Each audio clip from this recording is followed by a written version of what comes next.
Stream thinking. It's learning how to trust what's in your present. Now, to get there is going to take a lot of practice and a lot of trust and faith.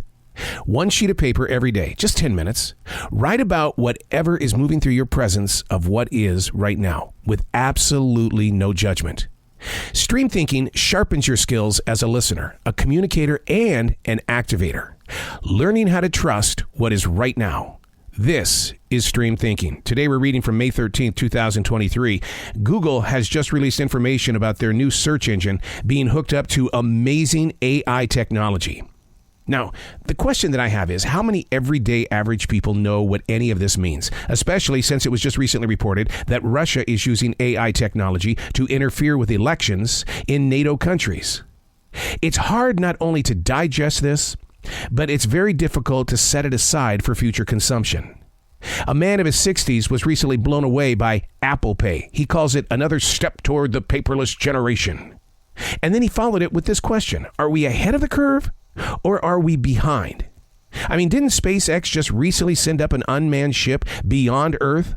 Unmanned versus Apple Pay. Who's the leader in this rat race? And how can it spoil the outcome of the way people vote? There's way too much information to consume here, but the thing about it is, where do we begin the conversation? It's almost like we are in a sci-fi movie. We are the extras. We're watching all of this technology take place, and it's like we're sitting inside a movie theater watching everything unfold. Tom Cruise's movie Mission Impossible deals with AI technology at a level that is just absolutely mind-blowing scary. But I was recently with an expert on AIs, and he says the problem is that people think that robots are going to take over. And he goes, the reality of the moment is that they can't even create a battery that lasts longer than 40 minutes in the average robot. He says there's nothing to worry about. AI technology is very smart, and it's helping us in a more positive way rather than a negative way that movies and TV shows are showing. But as that extra in this sci-fi film, because that's exactly what we feel like, you've got to ask yourself, where do we start the conversation?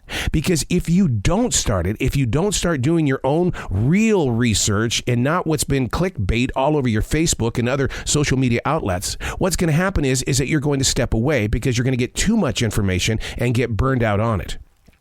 But the craziest thing about life is that when you transition, the continuation continues. That means that those that you brought into the world are going to have to face what you no longer have to. So as that extra in this movie, and you know you're not getting paid to be an extra in this sci-fi film, the question is, where do you begin the conversation? And how do we learn as a community versus science taking on what we assume? I'm Arrow, and that's Stream Thinking.